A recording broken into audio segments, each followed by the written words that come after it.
2월 9일 화요일 묵상의 시간 시작하겠습니다. 찬송가 252장입니다. 252장 1절 찬송 부르시겠습니다. 나의 죄를 씻기는 예수의 피밖에 없네. 다시 정케 하기도 예수의 피밖에 없네. 예수의 흘린 피 날 희게 하오니 귀하고 귀하다 예수의 피밖에 없네. 아멘. 오늘 말씀의 제목은 다윗의 죄악입니다. 성경 본문은 사무엘하 11장 14절부터 27절까지입니다. 본문의 말씀 함께 봉독하겠습니다. 아침이 되매 다윗이 편지를 써서 우리아의 손에 들려 요압에게 보내니 그 편지에 써서 이르기를 너희가 우리아를 맹렬한 싸움에 앞세워 두고 너희는 뒤로 물러가서 그로 맞아 죽게 하라 하였더라. 요압이 그 성을 살펴 용사들이 있는 것을 아는 그곳에 우리아를 두니 그 성 사람들이 나와서 요압과 더불어 싸울 때에 다윗의 부하 중 몇 사람이 엎드러지고 햇사람 우리아도 죽으니라. 요압이 사람을 보내 그 전쟁의 모든 일을 다윗에게 보고할세 그 전령에게 명령하여 이르되 전쟁의 모든 일을 내가 왕께 보고하기를 마친 후에 혹시 왕이 노하여 내게 말씀하기를 너희가 어찌하여 성에 그처럼 가까이 가서 싸웠느냐? 그들이 성에서 쏠 줄을 알지 못하였느냐? 요르페셋의 아들 아비멜렉을 쳐 죽인 자가 누구냐? 여인 하나가 성에서 맷돌 윗짝을 그 위에서 던짐에 그가 데페스에서 죽지 아니하였느냐? 어찌하여 성에 가까이 갔더냐 하시거든 내가 말하기를 왕의 종 햇사람 우리아도 죽었나이다 하라. 전령이 가서 다윗에게 이르러 요압이 그를 보낸 모든 일을 다윗에게 하려 이르되 그 사람들이 우리보다 우세하여 우리를 향하여 들러 나오므로 우리가 그들을 쳐서 성문 어기까지 미쳤더니 활 쏘는 자들이 성 위에서 왕의 부하들을 향하여 쏘매 왕의 부하 중 몇 사람이 죽고 왕의 종 햇사람 우리아도 죽었나이다 하니 다윗이 전령에게 이르되 너는 요압에게 이같이 말하기를 이 일로 걱정하지 말라. 칼은 이 사람이나 저 사람이나 삼켜느니라. 그 성을 향하여 더욱 힘써 싸워 함락시키라 하여 너는 그를 담대하게 하라 하니라. 우리아의 아내는 그 남편 우리아가 죽었음을 듣고 그의 남편을 위하여 소리내어 우니라. 그 장례를 마침에 다윗이 사람을 보내 그를 왕궁으로 데려오니 그가 그의 아내가 되어 그에게 아들을 낳으니라. 다윗이 행한 그 일이 여호와 보시기에 악하였더라. 아멘. 묵상을 위한 질문. 다윗이 자신의 죄를 감추기 위해 최후의 방법으로 취한 계략은 무엇입니까? 깊은 묵상의 시간입니다. 다윗은 바세바가 임신한 자신의 아이를 우리아의 아이로 둔갑시키고자 했습니다. 자신이 불륜을 저질러서 바세바가 임신하게 되었는데 이 아이는 우리아의 아이다. 이렇게 말하고 싶었습니다. 하지만 다윗의 이러한 계략은 숲으로 돌아갔어요. 이제 어떡하나? 다윗은 요압에게 도움을 청합니다. 편지를 보냈습니다. 15절입니다. 그 편지에 써서 이르기를 너희가 우리아를 맹렬한 싸움에 앞세워두고 너희는 뒤로 물러가서 그로 맞아 죽게 하라 하였더라. 우리아를 함정에 빠뜨려서 죽이라고 그렇게 다윗은 요압에게 요구했습니다. 요압은 다윗의 지시대로 그대로 했습니다. 그 결과 우리아는 죽고 말았습니다. 이런 가운데 이스라엘의 상황은 좋지 않게 돌아갔죠. 일단 병사도 잃고 우리아도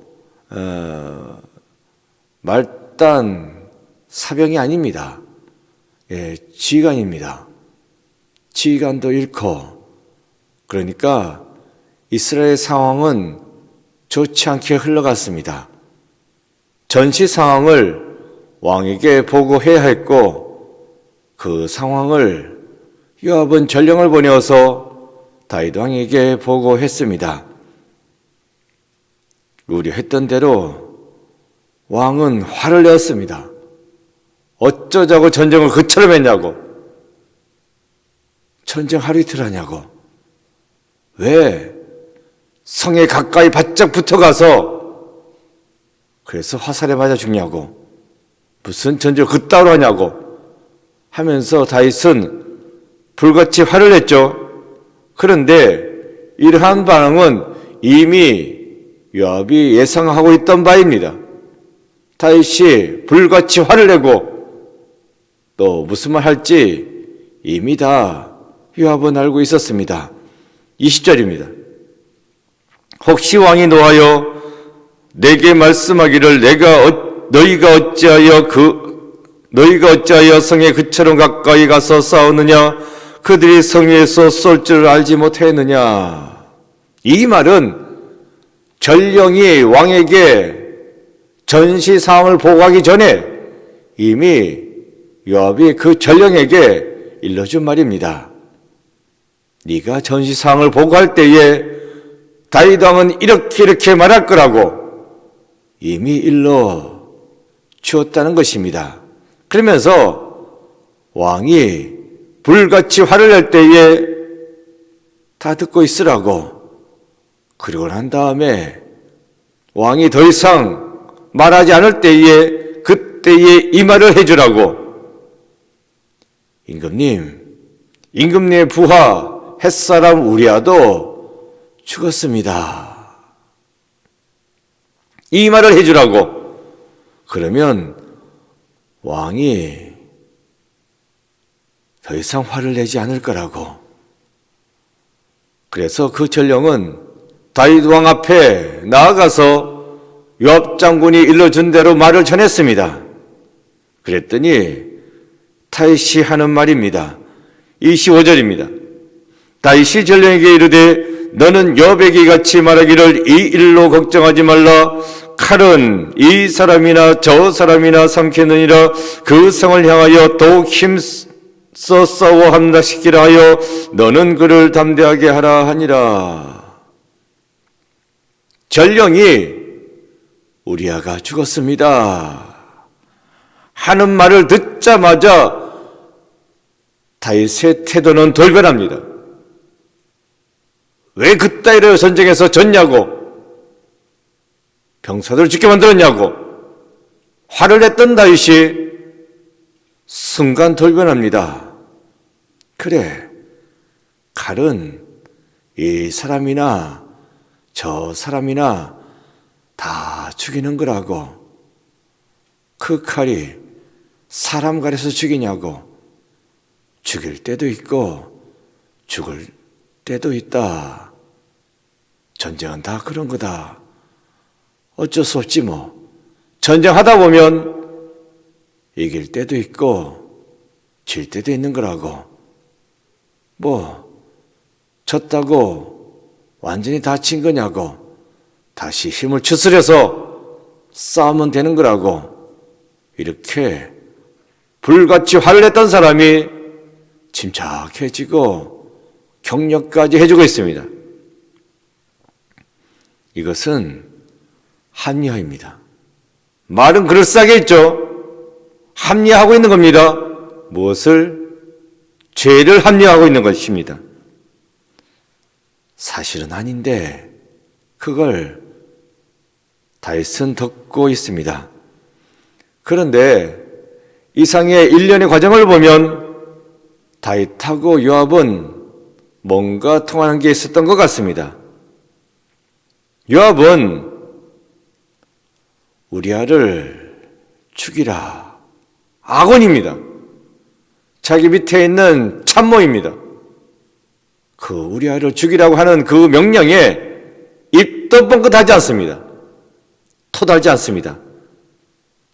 그대로 실행했으며 또한 그 다윗이 이 모든 일이 이루어졌을 때 어떻게 나올지 알고 있습니다.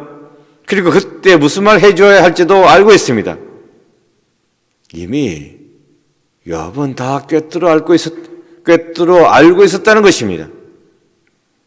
다윗은 살인을 지시했습니다.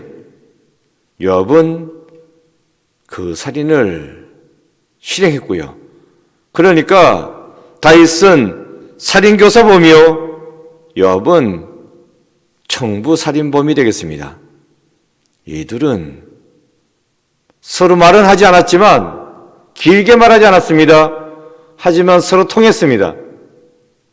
그래서 합력하여 선을 이룬 것이 아니라 악을 이루었다. 사실 요압의 상황은 다윗하고 그렇게 편한 관계가 아니었습니다. 동생의 원수를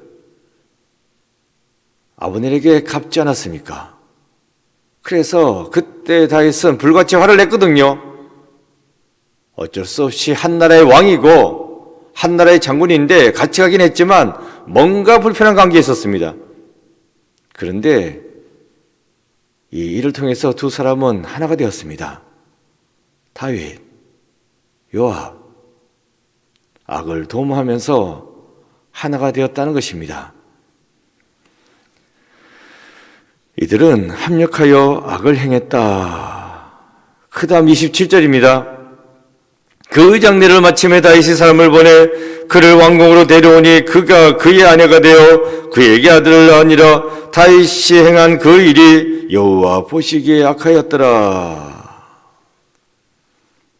우리아는 죽었고 비참하게 죽었고 또 그러자마자 장례를 치른 지 며칠 지나지 않았습니다. 치르자마자 다윗은 밧세바를 데려왔다. 아내로 삼았다. 그래서 아들을 낳게 해주었다. 이렇게 말씀해 주고 있습니다. 임신에서 출산까지 일사천리로 진행된 것입니다. 이를 놓고서 하나님께서 뭐라고 말씀하고 있습니까? 다윗이 행한 그 일이 여호와 보시기에 악하였더라. 악이다. 합력해서 선을 이룬 것이 아니라 다윗과 요압은 합력해서 악을 이루었습니다. 이 일을 하나님께서는 악하다라고 말씀하고 계십니다. 잘 포장했을지라도 어쨌든 악은 악입니다. 이 일로 다윗은 엄청난 어려움에 봉착하게 되죠. 여기서 우리가 알 수 있는 것은 범죄는 또 다른 범죄를 낳는다는 것입니다. 그런 거로 악은 모양이라도 버려야 합니다. 그것을 끌어안고 내가 어떻게 해결해 보려고 하다가 더 큰 악에 빠지는 겁니다. 간통이었습니다. 죄죠. 그러나 살인보다는 무겁지 않습니다. 이 죄를 덮으려다가 더 심한 죄를 다윗은 저지르고 있습니다. 대면대면했던 그 요압 장군, 다윗은 자기 자신의 죄를 덮기 위해서 결탁하고 있습니다. 결국에는 이 요압 때문에 나중에 엄청나게 발목 잡힙니다. 솔로몬이 왕으로 등극할 때에 가장 극렬하게 반대했던 사람이 요압입니다. 사사건건 연루되어 있습니다. 압살롬 사건에서도 요압이 연루되어져 있고, 그러니까 다윗이 약점을 보여주니까 그 약점을 가지고 요압이 나라의 모든 것을 흔들어대고 있습니다. 이렇게 자기 자신의 약점을 노출하는 바람에 다윗은 요압의 발목 잡혀가지고 평생 힘들어하고 어렵게 살아갔다는 것입니다. 그런 거로 말씀드리고자 하는 것은 내가 저지른 그 잘못, 사람하고 회의하고 사람하고 합의해서 해결되어질 일이 아닙니다. 죄의 문제를 해결해 주실 수 있는 분은 오직 한 분 하나님이십니다. 하나님께 회개하고 나아갈 때에 나의 죄를 사함받을 수 있습니다. 사람과 협력하고자 했고 사람과 같이 문제를 해결하고자 했었기에 다윗은 끝까지 발목 잡혔다. 이것을 우리는 오늘 봐야 하겠습니다. 범죄를 해결하는 방법은 회개입니다. 회개밖에 없습니다. 우리는 알고 있습니다. 해서 될 일이 무엇인지, 해서 안 될 일이 무엇인지, 해야 할 일을 해야 하고 해서는 안 될 일을 안 해야 합니다. 하나님께서는 그러한 지혜를 주셨습니다. 우리는 하나님의 형상으로 창조되었기 때문입니다. 오늘 하루도 하나님의 말씀에 따라서, 그리고 하나님이 주신 그 양심에 따라서 올바르고 성실하게 살아가시기 바랍니다. 이것이 복받는 길이요, 이것이 형통한 삶을 살아가는 방법이 되겠습니다. 기도입니다. 적혀져 있는 기도문, 기도하는 마음을 읽겠습니다. 주님의 능력으로 죄의 자리에서 벗어나게 하소서. 아멘. 고백과 다짐입니다. 하나님 앞에서 죄를 짓지 않기 위해 말씀을 온전히 따르고 있는지 점검해 봅시다. 기도했습니다. 아버지 하나님, 다윗은 자신이 저지른 그 범죄를 덮고자 또 다른 범죄를 했고, 그러다가 영영 평생 발목 잡히는 삶을 살았고 아들까지도 힘들게 만들었다는 것을 우리는 오늘 본문을 통해서 다시금 보게 됩니다. 악은 모양이라도 멀리하고 오직 하나님의 말씀에 따라서 살아갈 수 있는 저희들 되게 하여 주옵소서. 좌로나 우로나 치우치지 아니하고 오직 믿음만을 가지고 하나님만 바라보고 살아가는 저희들보다 되게 주여 돌보아 주옵소서. 오늘 한 날도 저희들의 길을 인도하여 주옵시고 통행하여 주옵소서. 예수 그리스도 이름으로 기도드립니다. 아멘. 주기도문 하시겠습니다. 하늘에 계신 우리 아버지, 아버지의 이름을 거룩하게 하시며 아버지의 나라가 오게 하시며 아버지의 뜻이 하늘에서와 같이 땅에서도 이루어지게 하소서. 오늘 우리에게 이럴 양식을 주시고 우리가 우리에게 잘못한 사람을 용서하여 준 것 같이 우리의 죄를 용서하여 주시고 우리를 시험에 빠지지 않게 하시고 악에서 구하소서. 나라와 권능과 영광이 영원히 아버지의 것입니다. 아멘. 각자 기도하시겠습니다.